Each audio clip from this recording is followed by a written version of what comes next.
கேவலப்படுத்தக்கூடாதோ அவ்வளோ கேவலம் கமருதீன் பண்ணிட்டாரு. நீங்க ஒரு பொண்ணால நான் கேட்குறேன், பார்வதி நீங்க எப்படி பாக்குறீங்க?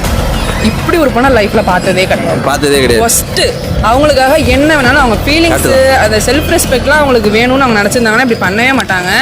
வெளியில போனாலே மக்களே வந்து ஸ்லாப் பண்ண கூட தயங்க மாட்டாங்க. உங்க முன்னாடி நின்னா நீங்க என்ன பண்ணுவீங்க? கள்ளக்கொண்டே அடிச்சிருவேன். கான்ல தான் இருக்கோம் நாங்க எல்லாம். இப்போ வந்து விஜய் சேதுபதி பெஸ்டா, கமல் பெஸ்டா? கமல் சாரே இருந்திருக்கலாம். நீங்க பிக் பாஸ் எப்பத்துல இருந்து பாக்குறீங்க? நான் சீசன் 1ல இருந்து கண்டினியூவா பாக்குறீங்க. அப்போ உங்ககிட்ட நிறைய கேள்வி கேட்கலாம். இப்போ இந்த சீசன்ல ரொம்ப இவனெல்லாம் போய் கூட்டிட்டு வந்து சேர்த்தாங்களே அப்படின்ற ஆள் யார் இருக்கா? சீசன் பார்த்தோன்னு தோணுது திவாகர் கலையரசன். ஏங்க திவாகர் இப்போ என்ன தேடுறாங்க? அவர் ஏன் சொல்றீங்க? அதுக்கான ஒப்பீனியன். ஆக்சுவலி திவாகர் வந்து ஏன்னா இதுக்கு முன்னாடி வந்த சீசன்ஸ் எல்லா கண்டஸ்டன்ட்டும் நான் பார்த்துருக்கேன். எல்லாருமே வந்து மூவில இருந்தவங்க ஒரு குவாலிஃபிகேஷன் லெவல்னு ஒன்று இருக்கு இல்லையா? இது எப்படின்னா சோஷியல் மீடியால தப்போ ரைட்டோ எது பண்ணாலும் பரவாயில்ல, நம்ம ஒரு இடத்துல ரீச் ஆயிடுவோம்னு ஒரு தப்பான ஒரு எக்ஸாம்பிளா தான் நான் பார்த்தேன். அது ஆக்சுவலி அவர் யாருக்குமே ரெஸ்பெக்ட் பண்ணி வெளியிலேயே பேச மாட்டாரு. இவ்வளவு கேமரா கூட போய் விட்டா எப்படி அவர் அதை தான் நோட் பண்ணி பேசணும். அவரும் பெருசா பண்ணல போலக்கா. எதுவும் ஆமாயா, பிக் பாஸ் உள்ளதானே. ஆமா, பிக் பாஸ் உள்ளதான். சிரிச்சிட்டு கூடாது திவாகர். அது மனசுல இது சின்ன பசங்க பண்ற வேலை. கேமராவே திரும்பிச்சு அவர் பார்த்து லாஸ்ட் டைம்ல. அவன் பிக் பாஸே வெறுப்பாயிட்டாரு. பிசிக்கல் ஆக்டிவிட்டிஸ் அவரால ஒழுங்கா பண்ண முடியல. அவ்வளோ நாள் சர்வே பண்ணதே எனக்கு ஆச்சரியம். ஃபர்ஸ்ட் வீக் எலிமினேஷன் ஆவர்னு சொன்னது திவாகர் தான் எதிர்பார்த்தோம். காந்தி சார் போனதுக்கு அவர் போயிருக்கலாம் தான் தோணுச்சு. ஆக்சுவலி தப்பான ஒரு இடத்துல வந்து விக்ரம் அண்ணா வந்து வேற சீசன்ல, அமித் சார்லாம் வந்து வேற சீசன்ல இருந்தாங்கன்னா இன்னும் வேலை நல்லா தெரிஞ்சிருப்பாங்களோ அப்படின்னு. இப்போ விக்கல்ஸ் நீங்க வந்து இப்படி சொல்றீங்களா? ஆனா விக்கல்ஸ் பிளே எல்லாம் பார்த்துருக்கீங்களா? ரொம்ப ஜென்யூனா இருக்கும். ஆனா அழுதுருவாரு, உடனே அழுதுட்டு போயிட்டு வந்துடுறாரு. இப்போ ஆனாலும் இவங்க அதை வச்சும் பேசுறாங்க. ஆனா இப்போ விக்கல்ஸ் வந்து இப்போ நேர்மையா ஆடணுன்றீங்களா இல்ல பார்வதி மாதிரி பிளே பண்ணுன்றீங்களா? இல்ல அவர் இப்படியே கண்டினியூ பண்றது தான் நல்லது. ஆனா சில இடத்துல எப்படின்னா கொஞ்சம் அந்த ட்ராமேட்டிக்கலாக பண்ணாமல் அவர் எமோஷன்ஸ் பார்க்குறப்போ சில பேருக்கு கரெக்டாக ரீச் ஆகலாம். அது கொஞ்சம் கேமராக்காக பண்ணுற மாதிரி தோணுது. இந்த கமருதீன் பார்வதி அந்த காம்போ இருக்குது பார்த்தீங்களா? இப்போ இவங்க கேட்டால் லவ்ன்றாங்க, கேட்டால் இல்லைன்றாங்க. இதை நீங்கள் எப்படிக்கா, உங்களுக்கு எப்படிக்கா தெரியாது? லவ்வா இல்லை இல்லையா இல்லை எப்படிலாம் சொல்லி அந்த வேர்ட்க்கு உள்ள அந்த இது வேல்யூ இல்லாமல் பண்ண வேண்டாம். ஆக்சுவலி அவங்க ரெண்டு பேரும் வந்து கண்ணாலே அக்ரிமெண்ட் போட்ட மாதிரி தான் இருக்குது. நம்ம இப்படி ஒரு கண்டென்ட் பண்ணிக்கலாம், நல்லா ரீச் ஆகலாம், ஒரு அளவுக்கு போகலாம், வெளில போய் இருந்தாலும் நம்ம பார்த்துக்கலாம். ரெண்டு பேரும் வந்து ஜென்யூனாலாம் இல்லவே கிடையாது. ஒரு பொண்ணு நம் ராஜதந்திரங்கள் அனைத்தும் வீணாகிவிட்டது, இன்னும் பயிற்சி வேண்டுமோ? ஒரு பொண்ணை எவ்வளோ கேவலப்படுத்தக்கூடாதோ அவ்வளோ கேவலம் கமருதீன் பண்ணிட்டாரு. செருப்பு பிஞ்சிரும். டிராமா போடுற ஊரை ஏமாத்துற நாய். நடந்தது ஒரு ஃபைட்ல சொல்றேன். உண்மையிலே மனசுக்கு பிடிச்ச பொண்ணா இருந்திருந்தா சில வேர்ட்ஸ் மட்டும் சொல்லியிருக்க மாட்டாரு இல்லையா? நீங்க ஒரு பொண்ணால நான் கேட்கிறேன், பார்வதி நீங்க எப்படி பாக்குறீங்க?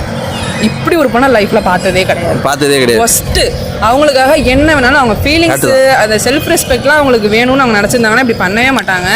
வெளியில போனாலே மக்களே வந்து ஸ்லாப் பண்ண கூட தயங்க மாட்டாங்க போல, பண்ணிடுவாங்க. உங்க முன்னாடி நின்னா நீங்க என்ன பண்ணுவீங்க? கள்ளக்கொண்டே அடிச்சிருவேன்.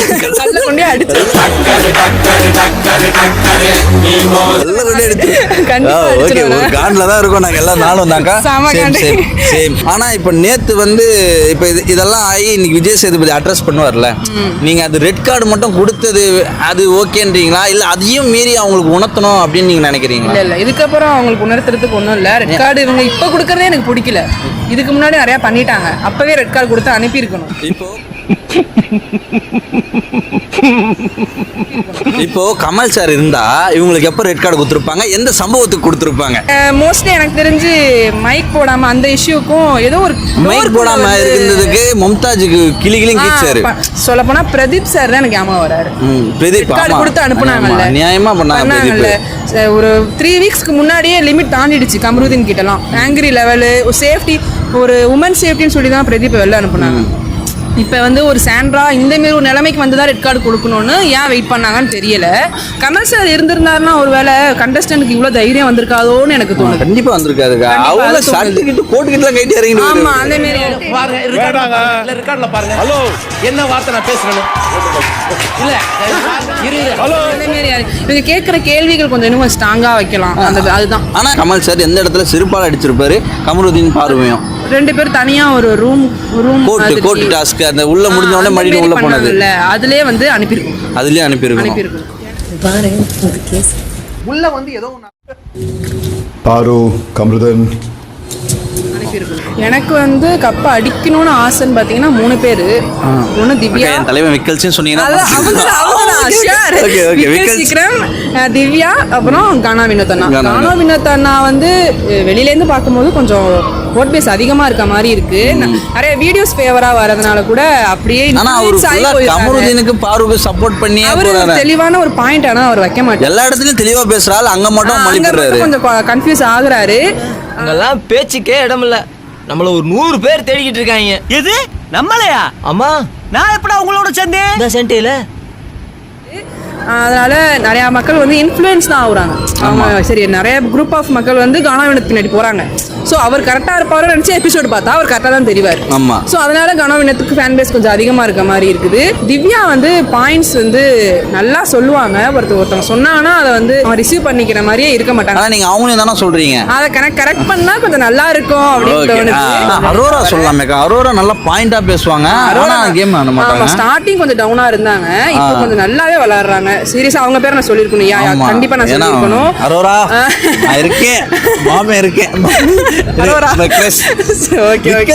Vikkals fan, Aurora crush. சரி இருந்துட்டு போட்டாங்க. இப்போ அநியாயமா வெளியே போனவங்கள இவங்க பாவம் அப்படின்னா யாரை சொல்லுவீங்க? பிரவீன். அடிக்கணும்னு இருந்தேன்டா, நிறைய மோன் ஆக்டிங் ப்ராக்டிஸ் பண்ணி வச்சிருந்தேன்டா. என்னையும் எல்லாரும் முன்னாலேயும் அழ வச்சுட்டேன். இப்போ வந்து விஜய் சேதுபதி பெஸ்டா, கமல் பெஸ்டா? கமல் சாரே இருந்திருக்கலாம். கமல் சாரே இருந்திருக்கலாம். இப்போ அடுத்த சீசன் 10க்கு வந்து கமல் சார் ஹோஸ்ட் பண்ணணுமா, விஜய் சேதுபதி ஹோஸ்ட் பண்ணணுமா? 3வது ஆப்ஷன் இருக்கு, சிம்பு ஹோஸ்ட் பண்ணணுமா? சிம்பு பாத்திருக்கீங்க, பிக் பாஸ் ஃபேன் நினைக்கிறதுனால நான் கேட்குறேன். அல்டிமேட் பிக் பாஸ் அல்டிமேட் பாத்திருக்கீங்க. இப்போ 3 பேர்ல யாரு அடுத்த சீசன்? கமல் சார் வந்தாலே நல்லா இருக்கும். கமல் சார் வந்தாங்க. வீரங்கெல்லாம் அடிக்கடி சொல்ற வார்த்தை என்ன தெரியுமா? ஆண்டவரே வணக்கம்.